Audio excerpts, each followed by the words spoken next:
Welcome to Joy in the Breakthrough, a podcast where we'll be talking to a wide range of leaders from different generations and backgrounds, leaders who have found power in being broken open. I'm Connie Lindsey. And I'm Anna Valencia. We are your hosts, and we believe that our challenges can lead to breakthroughs, and we want to share those insights with you. We hope these stories will inspire you to explore the I'm possible in you. Thank you so much for joining Joy in the Breakthrough again. We are on to season 2, and we're so excited. And last season, we ended our podcast with an amazing advocate, Reshma Sajoni, from New York City. And she gave so much great insight and facts about her work on really advocating for caregivers, for parents, at Moms First, trying to get paid leave at the federal level. And we got a lot of great feedback on this topic. And you and I have lots of different experiences, different takes, from being a mom of a toddler to you caregiving for your husband when he was sick and your mom, which we'll go into. And we thought, we need to keep this discussion going. So we're going to have hopefully hold space for all of you who are also giving caregiving in your world, whatever that looks like, and have this conversation and dialogue with you today. Excellent. And you're right, Anna, as we look at the data and the research that shows this importance of caregiving, and it isn't caregiving in the way that so many people think. It's cross-generational. It's intergenerational. And as I am often want to do, I wanted to start us with some data and some facts. Yes. I know you have some interesting information. But some research suggests that 24.4% of adults aged 45 to 64 years are caregivers, compared to 18.8% of adults aged 65 and older. 1 in 4 women, that's 25.4%, are caregivers, compared to 1 in 5 men, and that's about 18.9% for men. 23.1% of whites are caregivers, compared to 24.3% of blacks or African Americans, and 17.9% of Hispanics, and 10.2% of Asian and Pacific Islanders. So there isn't anyone who's left out of this equation. Many of us have been or are right now in the process of caregiving, and perhaps someone being cared for. And we'll talk more about our own personal stories, but our goal today is to really help people understand that it isn't just a specific group. It is not age dependent. Certainly our income and levels of economic wherewithal affect the ability of that, because so many people work and are caregivers, unpaid caregivers. So let's have at it. And unpaid time that you are doing the work. Correct. I know, as Reshma was talking about, there's a lot of unpaid labor that moms do not get paid for. Mm-hmm. And, dads have really picked up the pace with supporting at home. I found this data point that I kind of chuckled at. I found it on facts.com. Millennial dads are spending 3 times as much time with their kids than their father spent with them, which is great. And then I saw this, in 1982, 43% of fathers admitted they had never changed a diaper, which is mind-blowing, but that was 1982. Mm-hmm. But today, that number is down to about 3% of fathers who have never changed a diaper. So we are making progress. But I chuckled at that. I was like, but it makes sense in a lot of ways, but I do think we are shifting in that narrative and making progress, especially in my generation, where I see a lot of partners taking care of some of the domestic work too. My husband and I do that. I mean, when I got married, I was like, listen, I don't really clean well. He likes things really neat. Mm-hmm. So he does all the kitchen. He does the late nights with Brianna at times, because I can't do the late nights with her all the time. Mm-hmm. And also the laundry, and does the doctor's appointments on his own with her and schedules them. So we do have to carry that weight, but I know still women are doing a majority of the work. And I'm from that school of thought that says, do what you're good at. I don't cook. It's not something for which I have a passion. And I often say to people when they're so surprised that I don't cook, I don't make my own clothes either. And nobody seems to be freaked out about that.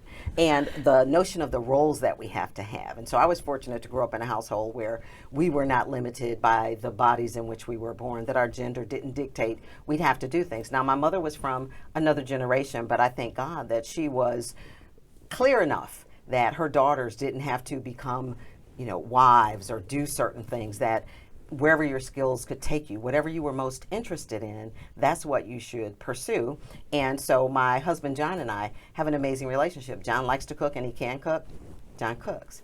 The way we make different decisions, he's a CPA, and so certainly, he thinks in a more deliberate way about how we do that. But I have a financial background, and so we connect in that way. But the whole role piece. But I was very deliberate in the partner that I chose. Yes, so important. It's One so of the most important. biggest decisions, if you choose to go that route, Exactly. to make. And so I know that, like, as a mom coming out, Rihanna's 3, but it's taken me almost 3 years of having her to really figure out not only my caregiving role with her, but how to take care of myself too. Because I think that's something that gets lost. And we talk about the statistics and the numbers of, like, we cannot take care of our children or our parents if there's nothing for us. Or as they say, we can't pour from an empty cup. 100%. So I think today we also want to kind of talk about our own experiences and how we've been able to find those little pieces and moments to ourselves to refill our soul and our emotional capacity and plenty of rest too physically.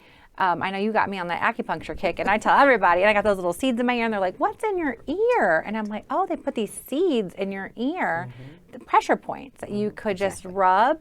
And so when it's 2 a.m. and I'm up with the baby, I just rub that little pressure point to calm my mind and my soul down. And it's to create space to talk about it. Yes. Because many people are walking around exhausted. Yes. And you and I have resources and access to things that not everyone Thank God. does. Yes. When we talk about caregiving, certainly there are people in professions, and we know our healthcare professionals and all of those individuals who do that work, who care for our children and are most vulnerable in society, are typically not the most highly compensated people, but we give them our most precious gifts to care for. So I also advocate for making sure that those individuals who do that work, they need time off too. Absolutely. They need paid leave exactly. and paid time, Exactly. family leave.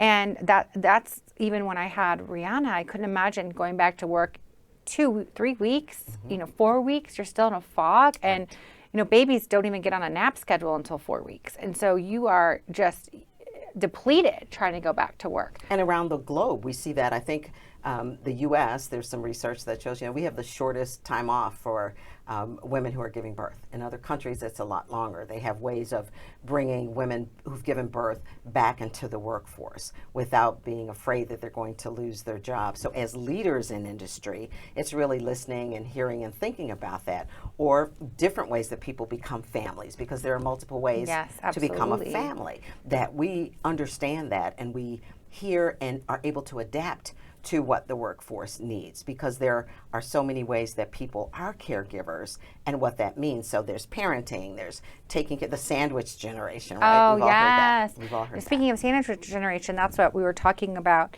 I had a statistic about the adults, and it says that those who living parents age 65 or older are either raising a child under age 18 or supporting a grown child are pulled in many directions. Not only do many provide care and financial support to their parents and their children, but nearly 4 in 10, 38% are doing both. And that's emotionally, financially, all of it taxing to give them that emotional support too. And so I want to talk to the moms out there today from my experience and perspective is that, one, you're not alone. And I know that the stress of finding childcare and deciding, one, sometimes it's cheaper for I'm seeing a lot of moms staying home. Even I have a friend who chose to stay home over a very big career. And we're having to sometimes make choices of whether we're going to elevate in our career or take a seat back so that we can caregive. And also how expensive caregiving has become for a lot of folks, and that I know at the federal level has to be looked at. And then add on, thankfully our parents are still, healthy and okay, but there may be a day that my parents move in with us. And so thinking about the stress of having a big enough place or being able to afford to take that on. And I even have a girlfriend right now that her father is suffering from Alzheimer's, and they're going to have to put him in a facility, and where does the other mom go? They're going to move in. And so the stress, and she has 2 littles under 6 as well. And so I think that's something this generation is really having to look at and struggle of how do you're getting sandwiched at both ends. And so one of the things I just, want to share with our listeners, the importance though, you can still be a wonderful mom and be present, but those quality moments over quantity. And a lot of times we feel guilty because we're not spending all the time because we're out working if you're working from home. But, even my husband said that today. I told him, like, take some time today. We have the sitter. Take a half day and really fill up your cup because he's really burning out. And he's like, well, I feel bad not spending enough time with Rihanna. Hi, I'm Darius Hillman. Joining me on the next edition of In the Arena, artist, activist, and serial entrepreneur Jeremy Hodges. Take a look. You know, I'm trying to get rid of all the phobias and all the isms. Racism, sexism, fatphobia, transphobia, homophobia. I want to get rid of it all. Join the conversation Tuesday, September 19th at 7 o'clock on CAN TV Cable Channel 19 and streaming on cantv.org and the CAN TV Plus app. And I also want to bring in those women, caregivers who don't have that as an option.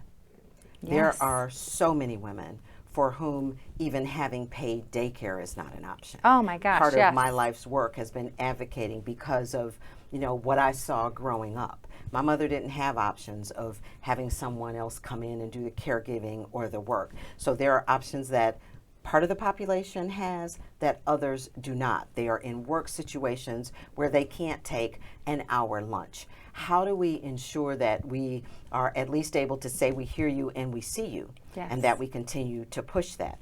And we advocate for that change. And we advocate for that change. Any of the nonprofit boards that I've sat on that have to do with working moms and that I still support today, that has to do with working people in general, particularly working people who are not making a living wage.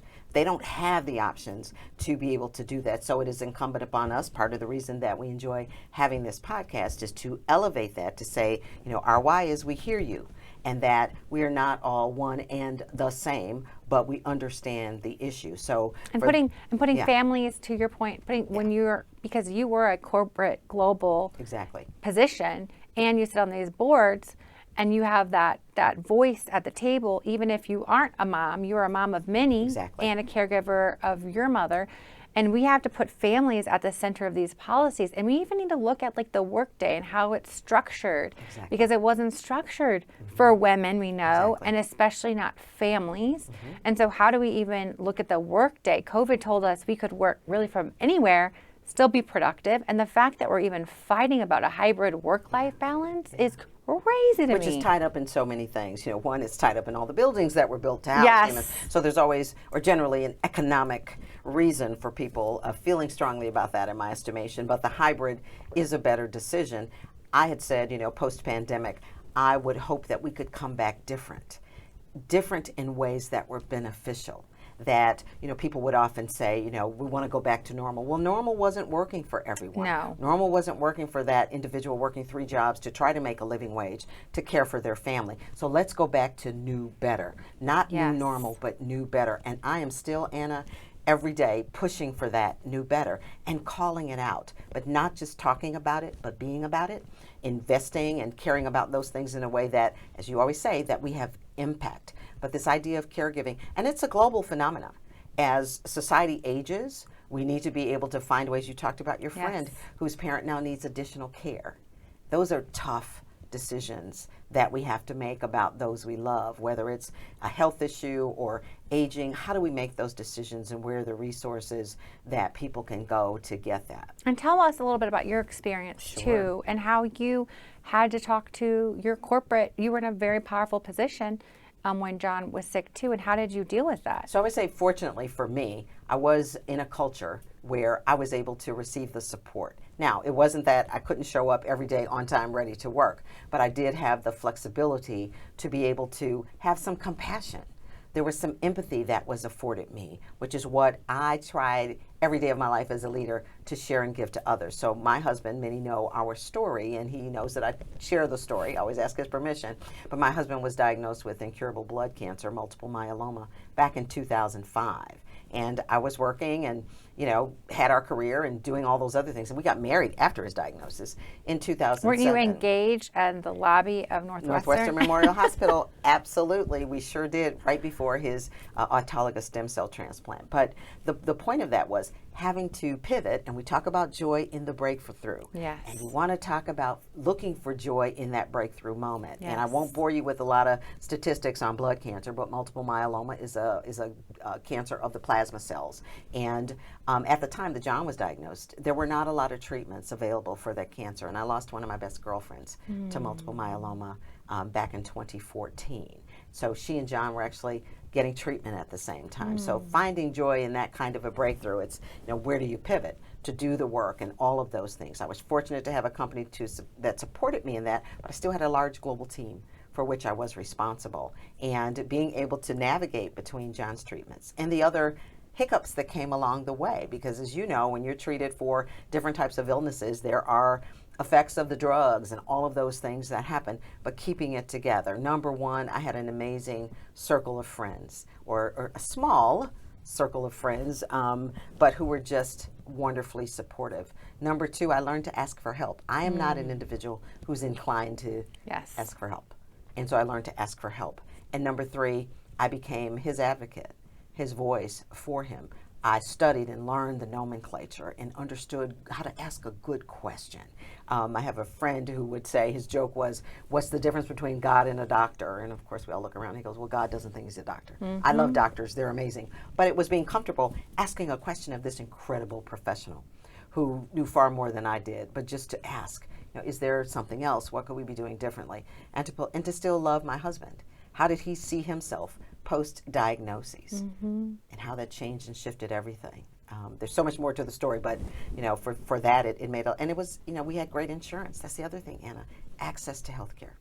It's everything. It gave you peace of mind. I love what you said about asking for help. That is something that I did not do when I first had Rihanna. I was trying to be this Wonder Woman mom and do it all. And what I found is that I had a frozen shoulder, and I was pushing through the aches and pains. And luckily I had people who cared about me, including my husband and a close group of friends that said, you really need to go check this out. And I really needed to inform myself also about how to care for myself.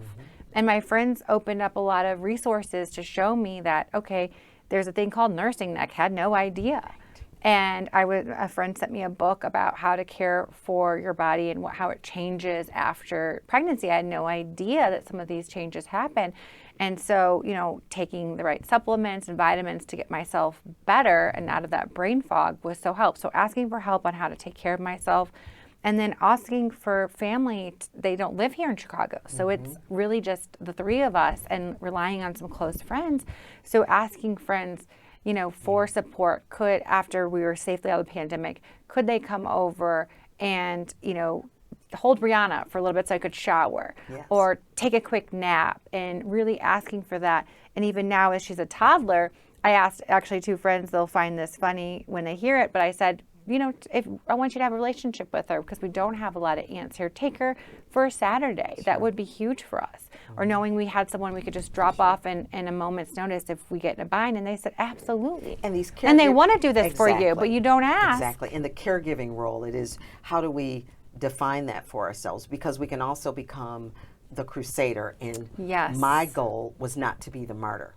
I could not help John if I was so into this that I wasn't taking proper care of myself, sleeping. And sleeping is the magic elixir for so many things. Good, healthy sleep, not, whatever, but it's like being able to do that. So how do I care for myself so that I'm present with him, that I'm healthy enough to be here for the long term? And, I had a sister who would say to me, I can't believe you sleep through anything, Connie, whatever it is. But I'm good. I often say, when I go to sleep at night, I say my prayers and say, God, here's all the things I'm concerned about. If you want me to have them back in the morning, I will take them, if that's your will, and go to sleep. And this isn't easy. I learned to do this over time. Of course, like any human, I've had moments where I've been very, very concerned about an issue, but learning to do that. And the simple things like getting my nails done or something through it all to do that. And that brings you a little joy, because I think finding those moments of joy along the way helps lessen the load. For sure.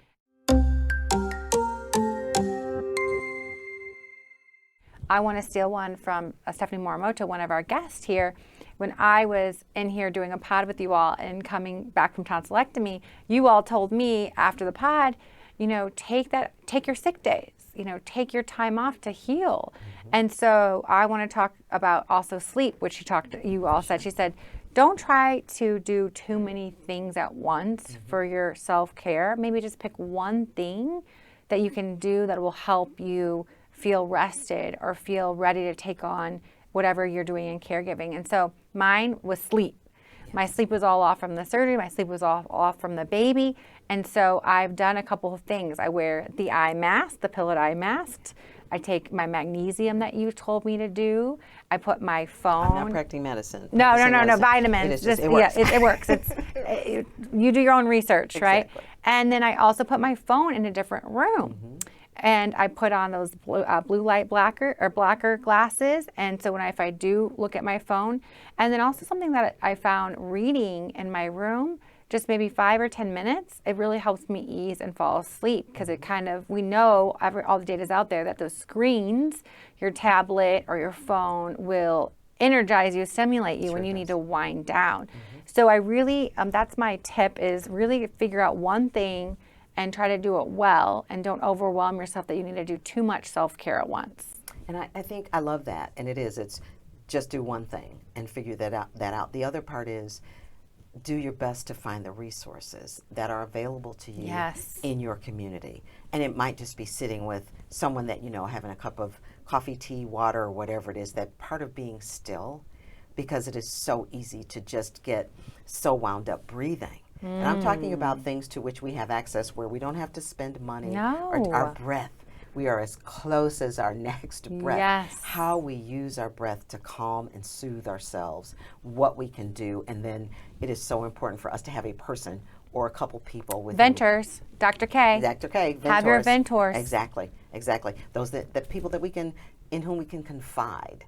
Those trusted advisors, which is, the definition of the word mentor, trusted advisor, the etymology of it. Who's that trusted advisor that we're willing to share that with, that I'm afraid, or I don't understand how to walk through this. Caregiving begins with us, though. It begins with the individual and understanding our capacity to give. My mother, I loved her to distraction, and she just gave and gave and gave. And one of the things that I learned from her was it's okay to take time for ourselves. Now, she raised 6 children, did all those things. Oh my gosh. But God I did, and I bless her. learned from her.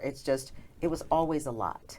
And I always wanted for her to be able to have time just for her. So we were blessed to take her to Hawaii, one of our favorite places, before she went home to be with the Lord. But it was just that kind of caregiving and being loved by someone like her in the way that she did love. But it also helped me to know there needs to be spaces in our togetherness, as Khalil Gibran says. I can be a caregiver, but I also need to make sure that I'm taking good care of me. 100%.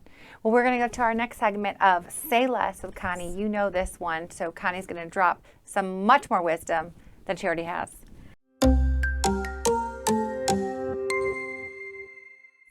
Caregiving, as we said, is so important, and how we care for ourselves really pours over into the ways that we can care and be present for each other.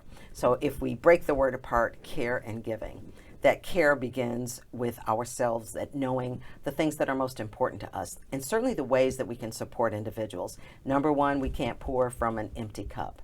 Number 2, the more we are able to define and actualize what to care for someone, to love them, to be able to be present for them, what that means and looks like, we're able to give more. Continue, and it's to remember that it's so important to refill, to take time to pause and breathe, to stay centered in your why, as we've talked about, and to know that we at Joy in the Breakthrough, we hear you and we're here for you. Take good care. Thank you for joining Joy in the Breakthrough, and we'll be back in our next episode, and join us for all the amazing guests we have lined up. Thank you. See you soon.